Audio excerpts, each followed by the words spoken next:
What is the spiritual lesson or lessons when people manifest a situation where they're exposed to some kind of lying or fraud or dishonesty in business or relationship? So when they get involved in a relationship and the person's a con man or a con woman, what is the spirit? I mean, everything happens for a reason, so there are no accidents, but what from your perspective, what is some of the lessons of that interaction? Well, no one's offering you a lesson because no one has decided where you need to be in relationship where you are. You're the one who is, through life experience, setting the bar for yourself. You're the one who's creating the vortex version. And so it's only the distance between what you've become and what you're allowing yourself to be that equals your life experience. But the question that you're asking, and it's easy for us to explain it here given the basis that we started with as we began this morning, when you understand that you have a point of attraction, that you have a vibrational grid that you practice. So let's say, for example, this woman that we were describing who sort of feels put upon. She feels that people aren't taking good care of her. She feels that she's being taken advantage of. She has an unworthiness issue that is going on. And unworthiness is such a heavy label to give something, but it's the drum she beats. It's what she practices. So if you believe that you're not being honored, if you're not being cared for, if you believe that you're being taken advantage of, then law of attraction is going to bring you someone who is looking for someone to take advantage of. You are the perfect person that matches up with that, you see. And so whenever anything happens to you, no matter what manifests, at its basis, at the basis of the reality that you are living is a vibration that has a feeling. So if you will stop and ask yourself, let's say that someone treats you badly and steals from you, what would be the emotion that you would use to describe that? Betrayal. How would that feel? Betrayal. So give other emotional words to that. Betrayal.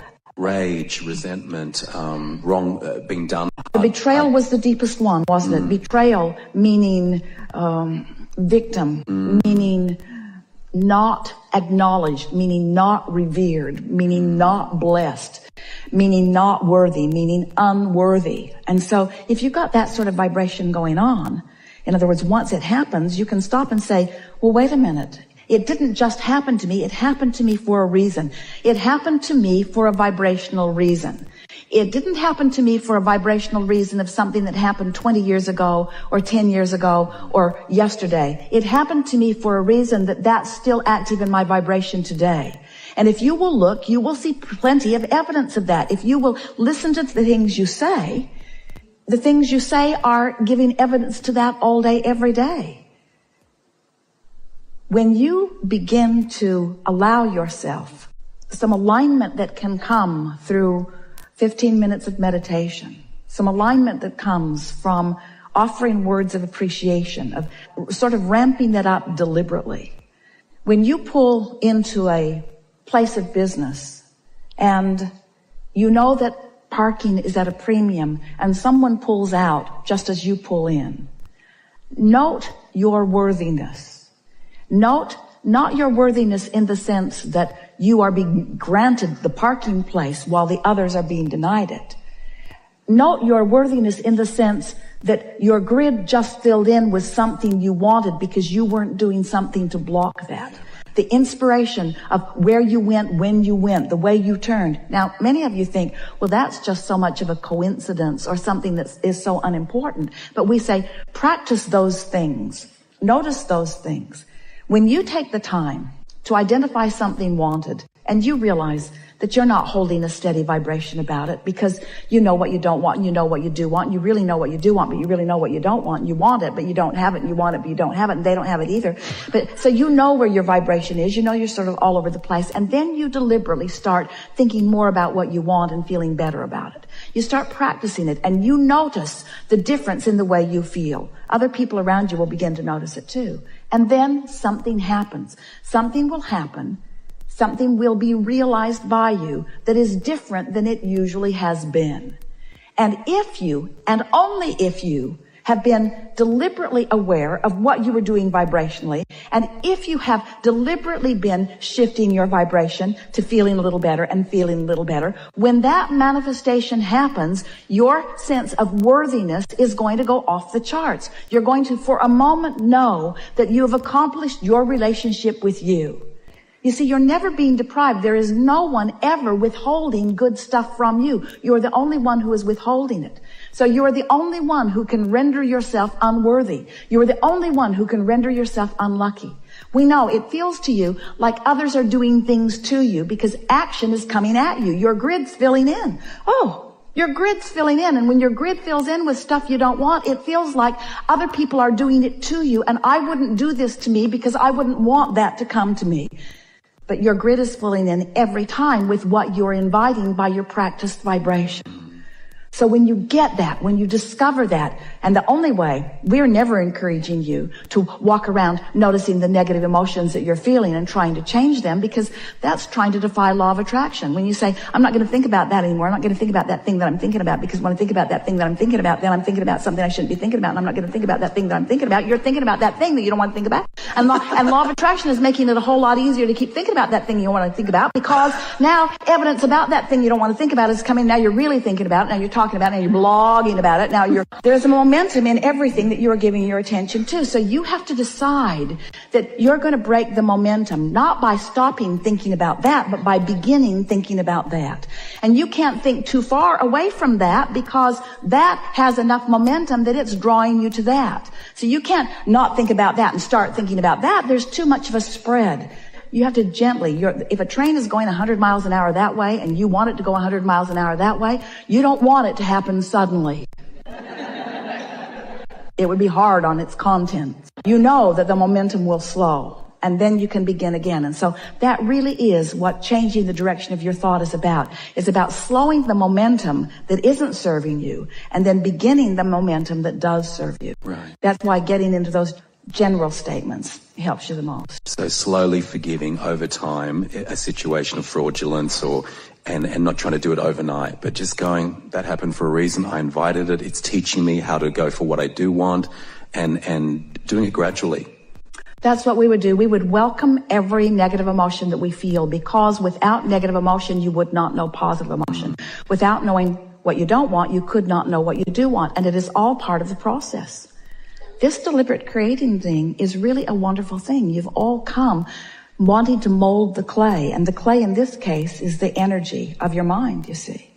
So when you are standing right in the middle of your life experience and you are aware of what you are perceiving, and if you are aware that what you're perceiving isn't pleasing you very much, if you could just take away from this gathering just one law-based, so important thought. It's my perception of this that is hurting me, not what it actually is. Now we know that feels like a stretch, but if you could start by saying, it's my perception of this that is hurting me. Because you see, you can control your perception. You can't control what you think it is. Yeah. But you can control your perception. You can go more general, or you could think about it less often, or you could think about other things. You have the ability to alter your perception about everything. And there are a lot of you, even in this audience, who say, I didn't think I was supposed to be altering my perception. I thought I was supposed to be sort of evaluating the pros and the cons and the pluses and the minuses. And we say, yes, of course you're doing that, because that's how you come to your conclusions of preference. But it is not your job to get rid of the unwanted. It is your job to tune it out of your frequency. When you turn your radio on and you want to hear a particular broadcast, you don't condemn the other stations that are broadcasting. You just tune your tuner. You could spend all day, every day. Well, I don't want that, and I certainly don't want that, and I certainly don't want that. Just tune the dial to what you do want. It will be there loud and clear. And the more often you tune that dial, then the more easy it will be. You'll have preset buttons for that all the time. In other words, it will just be easier and easier and easier. The universe is delivering to you. We started to say the universe will bring you what you want. Then we wanted to add to that by saying the universe not only is bringing you what you want, but a better way of saying it is the universe is bringing you what you are broadcasting. And now we want to say even more clearly, the universe is bringing you what you've practiced thinking about. So if you make a decision that you're going to feel differently, it will be easier for you to practice vibrations that will serve you better. There's so much we want to say to you. You can feel the power of your wanting. You can feel the clarity of who you are. And so, I want to give you something here that is going to take you into a place that you have not been before. So just relax and enjoy this explanation. It will serve you really, really well. So you are sifting through the variety and you're coming to personal preferences about what you want. And those preferences are being known, acknowledged, and tended to by the larger part of you. And now you have a relationship between you and you, a relationship that you can feel emotionally. If you had not expanded to a new place, you could not feel the discord of not going there. So every bit of negative emotion that you feel is a lovely indicator of your new expansion. Don't you like knowing that? Mm. If you hadn't become this, then this wouldn't feel uncomfortable. And having become this is everything. That's why you came forward, for eternal, joyful expansion. So if there is one thing that if we could zap you with, we would. We can't, so we won't. But we want you to get it anyway. If there's one thing that we would really like you to understand, it's that where you are is perfect, perfect, perfect, perfect, perfect from our point of view. You haven't done something wrong. There is not something that you need to change. Where you stand is in this perfect relationship between a more expanded version of you maybe than you are allowing, but it's perfect where you are because now you get to do something about closing that gap. And that is what life is. If you're worried about what you haven't yet achieved, you got to give that up because there's always going to be way more than you haven't achieved than that you have achieved because you are eternal beings and you're not ever going to get it done. So you must make peace with the never-endedness of the journey. So often our physical friends say, well, when I get over there, when I find that lover, when I get into that new house, or when I find that job, or when, then I will feel happy. And we say, no, you won't. Because that's a flawed premise that you are operating from. But when you understand that there is always going to be a new perspective by you of the contrast that you're living that will launch you into a more expanded version, and the fact that you have not yet achieved the realization, the feeling in the grid, the full manifestation of that expansion is not a bad thing. It's an eternal thing. So make peace with what has not yet manifested. You'll feel better. It's why we start the way we do every single time. Are you enjoying the contrast of your time and place? Do you like the desire that is hatched within you? Do you like that unfulfilled desire? And we want so much for your answer to be yes, especially the unfulfilled desire. Especially the stuff that hasn't manifested. I really like that because it means I'm alive and I've expanded and I'm on a journey and I'm going to have the pleasure of closing that gap. And there is nothing in all of the world that is more delicious than the actual visceral feeling of you closing a vibrational gap. It's what you live for. It's what we all live for, you see. You think that Source is done. So often that's the way humans look at it. Well, Source has got it all figured out. You are the extension of that which Source is. And you're stirring it up for the new journey, you see. And the Source within you is reveling in that journey. It is only you that is languishing in your misunderstanding. It is only you that is claiming your unworthiness. It is only you that is choosing to feel inappropriate for not having already accomplished that journey and that one and that one. But when you make peace with this never-ending journey, then you'll start reveling in this negative emotion. Yes, this is guidance too. I love this feeling of discord because if there is a feeling of discord, that means there is a feeling of accord. And while I don't feel like it right now because I'm pretty mad at that guy, I do recognize that I can find that forgiveness that will put love back in my heart because the alternative is a life of misery. We don't want you to do it for them. We want you to do it for you. The most significant thing that you have asked from us here in this conversation is what is it that is at the heart of that discord? And it is, for the most part, a human decision to feel unworthy, and you're using as your reason the fact that you haven't yet achieved that. And we're here to tell you there's always going to be another that and another that and another that and another that. So it's time for you to make peace with where you stand.